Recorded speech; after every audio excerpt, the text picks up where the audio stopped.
নমস্কাৰ ছাত্ৰ ছাত্ৰীসকল মই ধৃতিস্মিতা মেম প্ৰত্যেককে স্বাগতম জনাইছো ষ্টুডেন্ট গাইডলৈ লাষ্ট ক্লাছত আমি পঢ়ি আছিলো জীৱন প্ৰক্ৰিয়া চেপ্টাৰ 2 পৰা 2 মাৰ্কছৰ কুৱেশ্যন 3 মাৰ্কছৰ কুৱেশ্যন গুটেখিনি আমি পঢ়িলো আজি আমি পঢ়িম 5 মাৰ্কছৰ কুৱেশ্যন খিনি কি আগতে আহি গৈছে তাৰে আগতে মই এটা কথা কৈ দিও যে বৰ্তমান তোমালোকৰ 5 মাৰ্কছৰ কুৱেশ্যন নাহে বৰ্তমান 5 মাৰ্কছৰ কুৱেশ্যন নাহে তথাপি আমি যদি চাবলৈ যাও বহুখিনি আগতে 5 মাৰ্কছত আহি যোৱা বহুখিনি তোমালোকৰ কুৱেশ্যন 3 মাৰ্কছত আহিছে 2 মাৰ্কছত আহিছে গতিকে এইখিনিও আমি চাব লাগিব এইখিনিও আমাৰ কাৰণে বহুত গুৰুত্বপূৰ্ণ গতিকে চাওচোন আমি কি প্ৰশ্ন আমাৰ আগতে আহিছে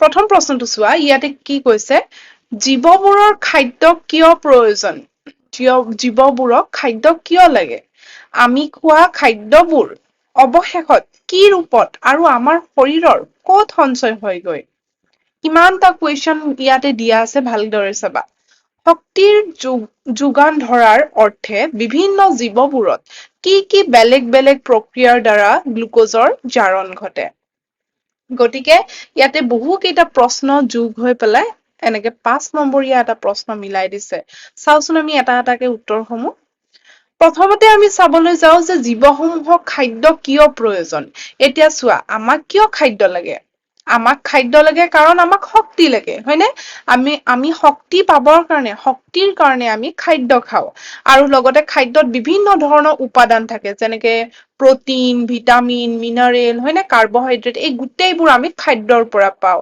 যিয়ে আমাৰ দেহৰ বৃদ্ধি গঠন আৰু বিভিন্ন ধৰণৰ কাৰ্য যেনে শ্বাস প্ৰশ্বাস গতি চিন্তা ইত্যাদি ধৰণৰ কাম বিলাকত আমাক সহায় কৰে নেক্সট ইয়াতে কৈছে চোৱা পাচন প্ৰক্ৰিয়াৰ সময়ত খাদ্যৰ পৰা শক্তি মুকলি হয় আৰু এই শক্তিয়ে জীৱনৰ সকলো কাৰ্য সম্পন্ন কৰে দ্বিতীয়তে আমাক সুধিছে আমাৰ খাদ্য আমি খোৱা খাদ্যবোৰ কি হয় আমি খোৱা খাদ্যবোৰ প্ৰথমতে কি হয় পাকস্থলীলৈ যায় পাকস্থলীত আধা পাচন ঘটে পাকস্থলীৰ পৰা আকৌ ক্ষুদ্ৰান্তলৈ যায় আৰু ক্ষুদ্ৰান্তত সম্পূৰ্ণ পাচন ঘটে সম্পূৰ্ণ পাচন ঘটাৰ পাছত কি হয় সেই খাদ্যবোৰৰ পৰা গ্লুকজ ওলাই সেই খাদ্যবোৰ ভাঙি গ্লুকজলৈ পৰিৱৰ্তন হয় আৰু প্ৰটিনসমূহ তোমাৰ কি হয় এমিন' এচিডলৈ পৰিৱৰ্তন হয় কিছুমান ফেটি এচিড বিলাক উৎপন্ন হয় গতিকে এই সকলোবোৰৰ পৰা আল্টিমেটলি আমি কি পাওঁ শক্তি পাওঁ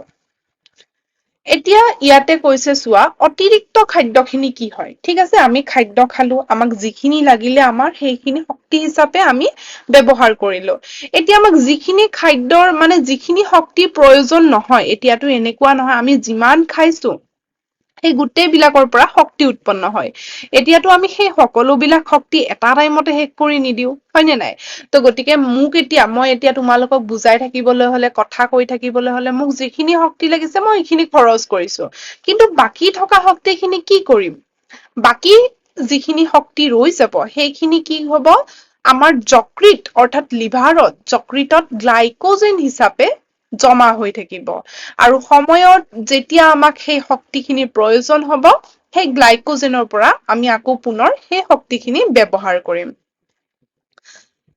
তাৰ পাছত চোৱা জীৱসমূহে শক্তি লাভৰ বাবে গ্লুকজ ভাঙে আৰু এই প্ৰক্ৰিয়াক কোষ চাক বোলে অৰ্থাৎ আমাৰ যে কি হয় আমাৰ খাদ্য বস্তুবোৰ ভাঙি সৰল পদাৰ্থলৈ সৰল মানে হেৰি এটালৈ তোমাৰ পৰিৱৰ্তন হয় যাক আমি কি কওঁ গ্লুকজ এতিয়া এই যে খাদ্যসমূহ ভাঙি গ্লুকজলৈ পৰিৱৰ্তন হয় আৰু গ্লুকজটো যে ভাঙি পেলাই আমাৰ শক্তি উৎপন্ন হয় এই যিটো প্ৰক্ৰিয়া এই প্ৰক্ৰিয়াটোক কয় কোষ চাহ মনত ৰাখিবা দুটা প্ৰকাৰৰ আছে কোষ চাহ প্ৰক্ৰিয়া এটা হৈছে অক্সিজেনৰ উপস্থিতিত এটা হৈছে অক্সিজেনৰ অনুপস্থিতিত যেতিয়া অক্সিজেনৰ উপস্থিতিত হব যেতিয়া অক্সিজেনৰ উপস্থিতিত এই প্ৰক্ৰিয়াটো হব তেতিয়া কি হব আমাৰ গ্লুকজ খিনি ভাঙি তাৰ পৰা কাৰ্বন ডাই অক্সাইড পানী আৰু শক্তি তিনিটা বস্তু উৎপন্ন হব অক্সিজেনৰ উপস্থিতিত কি হব গ্লুকজটো ভাঙিলে তাৰ পৰা কাৰ্বন ডাই অক্সাইড পানী আৰু শক্তি এই তিনিটা বস্তু আমি পাম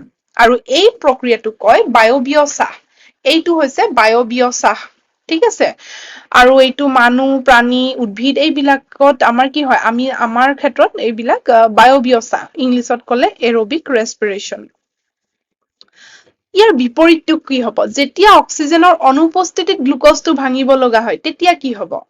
অক্সিজেনৰ অনুপস্থিতিত গ্লুক'জটো ভাঙিবলৈ হলে তেতিয়া কি হ'ব? এলকহল আৰু কাৰ্বন ডাই অক্সাইড এই দুটা বস্তু উৎপন্ন হ'ব। এলকহল আৰু কাৰ্বন ডাই অক্সাইড এই দুটা বস্তু উৎপন্ন হ'ব, মনত ৰাখিব লাগিব কিন্তু। আৰু এইটো প্ৰক্ৰিয়াক কয় অবায়বীয় চাহ। এইটো কাৰ ক্ষেত্ৰত হয়? ইষ্ট নাইবা কিছুমান বেক্টেৰিয়া আছে এইবিলাকৰ ক্ষেত্ৰত এই প্ৰক্ৰিয়াটো হোৱা দেখা যায়। তোমালোকৰ কাৰণে মই আজি এটা প্ৰশ্ন দিওঁ।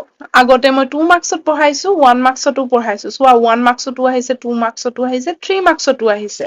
যে কোক চাহৰ যিটো দুটা প্ৰক্ৰিয়া, এটা হৈছে অক্সিজেনৰ উপস্থিতিত, এটা অক্সিজেনৰ অনুপস্থিতিত। অক্সিজেনৰ উপস্থিতিত গ্লুক'জ ক'ত ভাঙে আৰু অক্সিজেনৰ অনুপস্থিতিত গ্লুক'জটো ক'ত ভাঙে? সেই ঠাইখিনি কি হয়? সেইখিনি তোমালোকে চাবা আৰু নেক্সট ক্লাছত যাতে ভিডিঅ'টো চোৱাৰ আগতে এইখিনি ক্লিয়াৰ হৈ আহে। এতিয়া চোৱা, আনহাতে কেতিয়াবা কি হয়? কেতিয়াবা তোমালোকৰ এনেকুৱা হয় নে? বহি আছা ভৰিখন জিনজিনাই যায়। বা দৌৰি আছা ভৰিখন জিনজিনাই যায়। তেতিয়া কি হয়? এতিয়া চোৱা, আমাৰ মাংস পেশীত কি হয়? অক্সিজেন থাকে। আমাৰ মাংস পেশীত কেতিয়াবা অক্সিজেনৰ অভাৱো হয়। অক্সিজেনৰ অভাৱো হয়। যেতিয়া অক্সিজেনৰ অভাৱ হ'ব, অক্সিজেনৰ অভাৱ হলে গ্লুক'জটো ভাঙি পেলাই কলৈকে যাব? গ্লুক'জটো ভাঙি কি উৎপন্ন কৰিব? লেক্টিক এচিড উৎপন্ন কৰিব। কাৰ্বন ডাই অক্সাইড উৎপন্ন নকৰে। তেতিয়া কি উৎপন্ন কৰিব? লেক্টিক এচিড উৎপন্ন কৰিব আৰু অলপমান শক্তি উৎপন্ন কৰিব। এই লেক্টিক এচিড খিনিৰ কাৰণে আমাৰ কেতিয়াবা মাংস পেশীবোৰ জিনজিনাব ধৰে। ঠিক আছে? এইটো আছিলে ইয়াৰ প্ৰশ্ন। দ্বিতীয় প্ৰশ্নটো কি আহিছে চোৱা, এইটো আহিছে 2022 বৰ্ষত। মানুহৰ হৃদপিণ্ডৰ এটি পৰিষ্কাৰ চিহ্নিত দীৰ্ঘচ্ছেদ ছবি আঁকা আৰু কাৰ চিনৰ দ্বাৰা ইয়াৰ মাজেৰে প্ৰবাহিত হোৱা ৰক্ত প্ৰবাহৰ দিশ দেখুওৱা আৰু ৰক্ত প্ৰবাহৰ দিশত এটি চমু বিৱৰণ দিয়া। অলিন্দ আৰু নীলৰ মাজত কপাটবোৰৰ গুৰুত্ব ব্যক্ত কৰা। এইটো প্ৰশ্ন কিমান বাৰ আহিছে তোমালোকে নিশ্চয় দেখিছা। 2022 বৰ্ষত আহিছে, 5 নম্বৰীয়া প্ৰশ্ন, একে প্ৰশ্ন। আকৌ ওপৰত যদি তোমালোকে চোৱা, যোৱা ক্লাছত মই ধুনীয়াকে তোমালোকক দেখাই দিছিলো। মই উলিয়াই দিওঁ এবাৰ। হৃদপিণ্ডৰ কি কৰিছিলে? ছবিটো আঁকিবলৈ দিছিলে আৰু তেজৰ গতিখিনি আমাক দেখুৱাই দিবলৈ দিছিলে, হয় নে? এইটো চোৱা, চেম প্ৰশ্নটো আহিছে। ইয়াতে আমি সু অলিন্দ 4টা ভাগত ভাগ কৰিছিলো হৃদপিণ্ডটো। সু অলিন্দ, বাও অলিন্দ, সুনীল, বাওনীলয়। প্ৰথমতে কি হয়? প্ৰথমতে যদি চাওঁ, কাৰচিন কেইডাল মনত ৰাখিবা। কাৰচিন কেইডালে দেখুৱাইছে যে তেজটো কৰ পৰা কলৈ গৈছে। প্ৰথমতে আমাৰ সৰ্বোচ্চ শৰীৰৰ পৰা কাৰ্বন ডাই অক্সাইড যুক্ত তেজটো কি হব? এই ঊৰ্ধ্ব মহাশিৰা আৰু নিম্ন মহাশিৰাই লৈ আনিব। লৈ আনি কলৈকে আনিব? এয়া চোৱা, সু অলিন্দত সোমাব। সেই তেজখিনি, কাৰ্বন ডাই অক্সাইড যুক্ত তেজখিনি সু অলিন্দত সোমাব। তাৰ পাছত সৌ অলিন্দৰ পৰা কলৈ যাব? সৌনীলয়লৈ যাব। সৌনীলয়লৈ যাব। আকৌ সৌনীলয়ৰ পৰা কলৈ যাব? ইয়াৰ পৰা তেজখিনি, এইডাল দেখিছা নহয়, এইডালক কয় কোম ধমনী। কোম ধমনীৰ পৰা ওলাই গৈ কলৈ যাব? আমাৰ হাওঁফাওলৈ যাব। হাওঁফাওত গৈ পেলাই সেই তেজখিনি কি আছিলে? কাৰ্বন ডাই অক্সাইড যুক্ত তেজ। হাওঁফাওত সেইখিনি দিয়াই দিব। হাওঁফাওৱে আকৌ কি কৰিব? কাৰ্বন ডাই অক্সাইড যুক্ত তেজখিনি আকৌ অক্সিজেন যুক্ত কৰিব। তাৰ পাছত আকৌ অক্সিজেন যুক্ত তেজখিনি হাওঁফাওৰ পৰা আহিব। আহি পেলাই কলৈ সোমাব চোৱা, কলৈ সোমাব? কাৰচিন কেইডাল চোৱা, কোম শিৰা দেখিছা নহয়? কোম শিৰা সোমাই পেলাই বাও অলিন্দত সোমাব। বাও অলিন্দৰ পৰা আকৌ বাওনীলয়ত সোমাব। বাওনীলয়ত সোমালে, বাওনীলয়ৰ পৰা কলৈ যাব চোৱা, ইয়াৰ পৰা যাব এইয়া মহাধমনী দেখিছা? এই মহাধমনীডালেৰে ওলাই গৈ আমাৰ সৰ্বোচ্চ শৰীৰত অক্সিজেনযুক্ত তেজখিনি বিতৰণ কৰি দিব। এইটোৱে আছিলে প্ৰশ্নটোৰ উত্তৰ। বহুত বাৰ সুধিছে এইটো, গতিকে তোমালোকে ভালদৰে এইটো চাব লাগিব। এইবাৰো অহা সম্ভাৱনা আছে। এইবাৰো ধুনীয়াকে, কেৱল মই সদায় কম, ডায়েগ্ৰাম খিনি আঁকোতে নিট এণ্ড ক্লিন, চাফ চিকুণকে আঁকিব লাগিব। যদি ভাল নম্বৰ লাগে, ফুল মাৰ্কস বিচাৰা, তেনেহলে ডায়েগ্ৰাম খিনি নিট এণ্ড ক্লিনকে আঁকিব লাগিব। লগতে চিনাক্তকৰণ খিনি বহুত ইম্পৰ্টেন্ট। চিনাক্তকৰণ কৰিব লাগিব। আৰু কাৰ চিনেৰে কি কৰিব লাগিব? আমাৰ যিটো তেজৰ গতি, সেই গতিটো দেখাই দিব লাগিব। এতিয়া চোৱা, নেক্সট প্ৰশ্নটো চোৱা।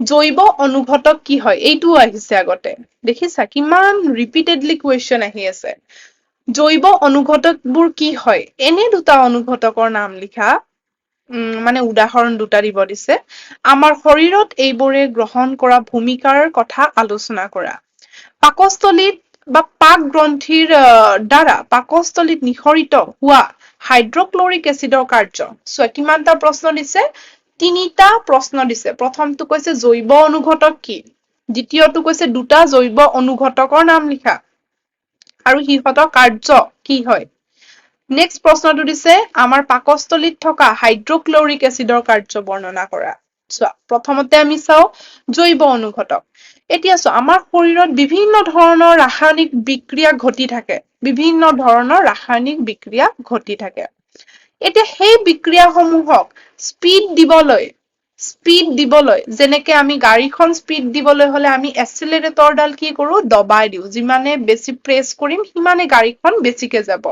ঠিক তেনেদৰে আমাৰ শৰীৰত হোৱা ৰাসায়নিক বিক্ৰিয়াসমূহকো স্পীড এটা দিবলৈকে কি হয় এই জৈৱ অনুঘটক কিছুমান থাকে এই অনুঘটক বিলাক বেলেগ একো নহয় এইবিলাক এনজাইম বুলি কোৱা হয় বা উৎসেচক বুলি কোৱা হয় এইবিলাকে আমাৰ শৰীৰত হৈ থকা বিভিন্ন বিক্ৰিয়া বিলাকক স্পীড কৰি দি দিয়ে দুটা জৈৱ অনুঘটক হৈছে এমাইলেজ আৰু পেপচিন এমাইলেজ ক'ত থাকে আমাৰ লালতি এমাইলেজ চেলাইভাৰী এমাইলেজ নিঃসৰণ কৰে আৰু পেপচিনটো কোনে নিঃসৰণ কৰে আমাৰ পাকস্থলীত পেপচিন নিঃসৰণ হয় এতিয়া আমি ইহঁতৰ ভূমিকা খিনি চাব লাগিব চোৱা এমাইলেজে কি কৰে আমি যে ভাত খাওঁ ভাতত কি থাকে ষ্টাৰ্চ হয়নে শ্বেতসাৰ থাকে এতিয়া সেই শ্বেতসাৰ খিনি কি হব চেনিলৈকে ভাঙে কোনে ভাঙে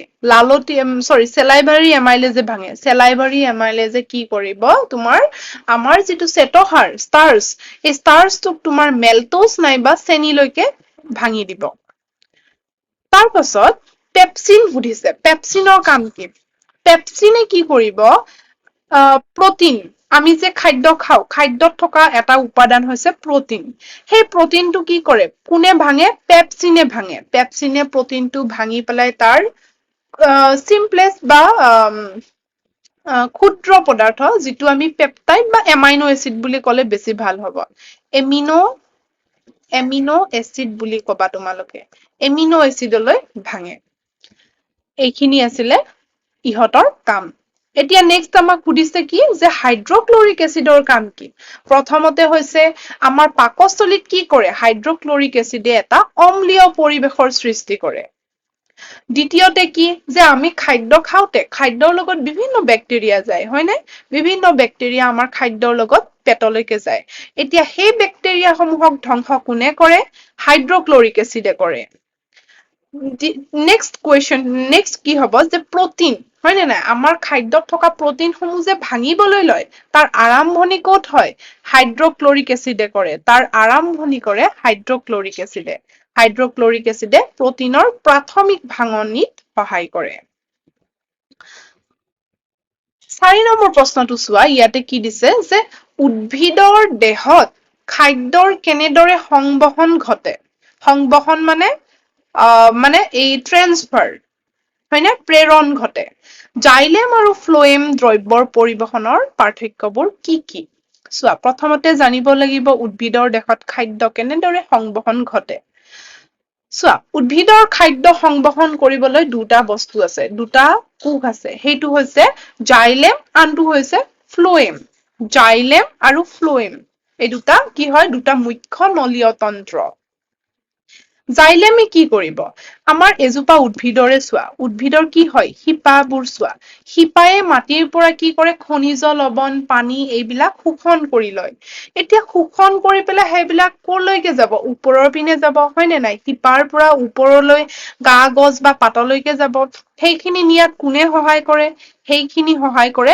জাইলেমে অৰ্থাৎ জাইলেমে সদায় তলৰ পৰা ওপৰলৈ পৰিবহন কৰে অৰ্থাৎ শিপাৰ পৰা খাদ্য বস্তুখিনি অৰ্থাৎ খনিজ লৱণ পানী এইবিলাক কি হয় শিপাৰ পৰা ওপৰলৈ পৰিবহন কৰে আনহাতে ফ্লোএমে কি কৰিব সালোক সংশ্লেষণৰ পিছত কি হয় উদ্ভিদে নিজৰ পাতত খাদ্য প্ৰস্তুত কৰে এতিয়া সেই খাদ্যখিনিতো অকল পাতে ললে নহব, তাৰ সম্পূৰ্ণ শৰীৰলৈ অৰ্থাৎ গা, গছ, কাণ্ড, শিপালৈ প্ৰেৰণ কৰি দিব লাগিব। এইটো কোনে কৰিব? এইটো কৰিব ফ্লোৱেমে। ফ্লোৱেমে কি কৰে? পাতত তৈয়াৰ হোৱা খাদ্যখিনি আমাৰ মানে উদ্ভিদৰ দেহৰ সকলো অংগলৈ পৰিবহন কৰে। এইটো আছিলে। এতিয়া আমাক লাগিব জাইলেম আৰু ফ্লোৱেমৰ মাজত পাৰ্থক্য। ঠিক আছে। তাৰে আগতে এইখিনি চোৱা, এইখিনি অলপ জানিবলগীয়া কথা। পাতত ফটোচিনথেচিছৰ সময়ত তৈয়াৰ হোৱা খাদ্য আৰু ফ্লোৱেমৰ সহায়ত মূল, কাণ্ড, ফল আৰু বীজলৈকে যায়। এইখিনি মই অলৰেডি কলো। এই প্ৰক্ৰিয়াটো সক্ৰিয় প্ৰক্ৰিয়া। অৰ্থাৎ কি কৈছে চোৱা, এই যে পাতৰ পৰা খাদ্যবোৰ সালোক সংশ্লেষণৰ ফলত উৎপন্ন হোৱা খাদ্যবোৰ সমস্ত শৰীৰলৈকে আহে উদ্ভিদৰ, সেইটো এটা সক্ৰিয় প্ৰক্ৰিয়া। অৰ্থাৎ তাতে এটিপিৰ প্ৰয়োজন হয়। এটিপি মানে শক্তিৰ প্ৰয়োজন হয়। ঠিক আছে। নেক্সট আমি পাৰ্থক্যখিনি চাওঁ। পাৰ্থক্যখিনি মই যদিও ইয়াতে এনেকে দিয়া আছে, তোমালোকে সদায় এখন চাৰ্ট বনাই পেলাই লিখিবা। পৰীক্ষাত চাৰ্ট বনাই লিখিবা। এনেকে ধুনীয়াকে এখন চাৰ্ট বনাবা, এটা চাইডে লিখিবা জাইলেম, এটা চাইডে ফ্লোৱেম। তেতিয়া পৰীক্ষকে যোনে বহীটো চাব তোমালোকৰ মাৰ্কচ দিবলৈ সুবিধা হয় আৰু ফুল মাৰ্কচও পোৱা। প্ৰথমতে জাইলেমে কি পৰিবহন কৰে? পানী আৰু খনিজ লৱণ পৰিবহন কৰে। ফ্লোৱেমে কি পৰিবহন কৰে? খাদ্য পৰিবহন কৰে। দ্বিতীয়তে, জাইলেমে কি কৰে? জাইলেমে সদায় ওপৰলৈ পৰিবহন কৰে। অৰ্থাৎ মূল নাইবা শিপাৰ পৰা পাতলৈকে পৰিবহন কৰে। আৰু ফ্লোৱেমে কি কৰে? পাতৰ পৰা শিপালৈকে পৰিবহন কৰে। তাৰ পাছত জাইলেমত কিছুমান জাইলেমটো কি হয়? মৃত কোষেৰে গঠিত। কিন্তু ফ্লোৱেমটো জীৱিত কোষৰ দ্বাৰা গঠিত।